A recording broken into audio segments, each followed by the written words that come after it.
दोस्तों,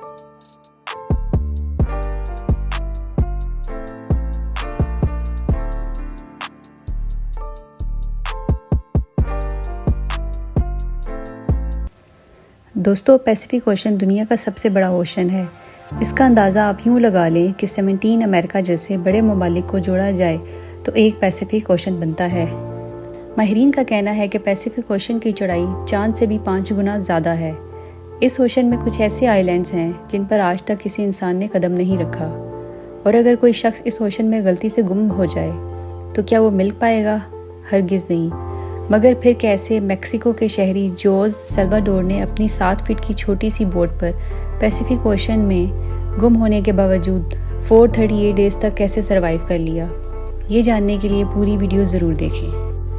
दोस्तों, जोस सल्वाडोर का ताल्लुक मैक्सिको से है और ये वहाँ एक छोटे से गांव में रहता था। जोस की फैमिली मछली का ही कारोबार करती थी, जिसकी वजह से जोस को काफ़ी घंटे समंदर में रहना पड़ता। मगर जब जोस 36 साल का हुआ तो ये एक अपने दोस्त के हमरा छोटी सी बोट पर फिशिंग के लिए निकला। जोस के मुताबिक उन्होंने समंदर में सिर्फ 25 से 30 घंटे रहना था, इसलिए वो अपने साथ कुछ ज़्यादा खाने पीने की अशिया नहीं लेकर गए थे। एक दिन का सामान लेके जाने वाले जोस को क्या खबर थी कि अगले 438 दिन इसी समंदर में गुजरेंगे। 120 किलोमीटर का सफ़र तय करने के बाद उन्होंने अपना जाल बिछा दिया और इंतज़ार करने लगे।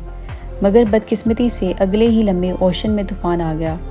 जोस और उसके दोस्त ने बोट का रुख मोड़ा और उल्टे पांव बोट को भगाने लगे।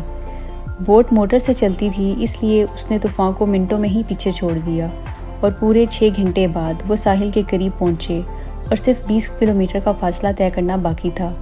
उसके बाद वही हुआ जो किस्से कहानियों में होता है। जोस सल्वाडोर की बोट का पेट्रोल ख़त्म हो गया और वो वहीं पर रुक गई।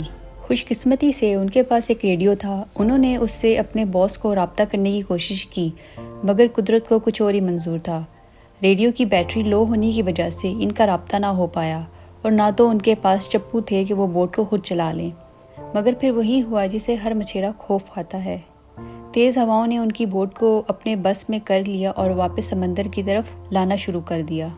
उनके लिए सर्च ऑपरेशन भी किया गया, मगर जैसा कि आपको पहले बताया कि पैसिफिक ओशन की लंबाई चौड़ाई इतनी ज़्यादा है कि वहाँ किसी को ढूंढना इम्पॉसिबल है। इस वाक़े को अभी 5 दिन हुए थे और हवाओं ने जोस की बोट को 500 किलोमीटर का सफ़र तय करा दिया। जो खाना पीना वो साथ लाए थे वो ख़त्म हो चुका था। मजबूरी के तहत उन्होंने बोट पर बैठने वाले परिंदों को पकड़कर कच्चा ही खाना शुरू कर दिया। उनको मालूम था कि समंदर का नमकीन पानी पीकर वो दोनों मर सकते हैं, इसलिए उन्होंने समंदर में तैरती पानी की बोतलों में बारिश का पानी भरकर पीने लगे। जोस सल्वाडोर का कहना था कि जब तक बारिश ना हुई तो अपने प्यास बुझाने के लिए उन्हें मछलियों का खून तक पीना पड़ा। ये दोनों जिस आजमाइश से गुजर रहे थे उसका हम लोग तसव्वुर भी नहीं कर सकते। तंग आकर जोस सल्वाडोर के साथी ये टॉर्चर और ना सह पाया और बोट से जंप लगाकर सुसाइड कर ली।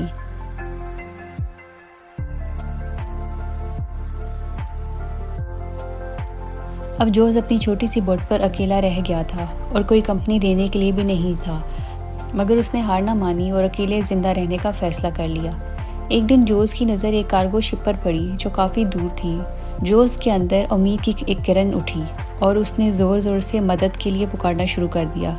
बदकिस्मती से कार्गो शिप को ये छोटी सी बोट नज़र ना आई और उसके ज़िंदा रहने की उम्मीद भी टूट गई। उसकी बोट साहिल से 8000 किलोमीटर दूर जा चुकी थी, मगर अचानक उसे अपने आसपास नारियल तहते दिखाई दिए। वो समझ गया था कि कोई आइलैंड आसपास है।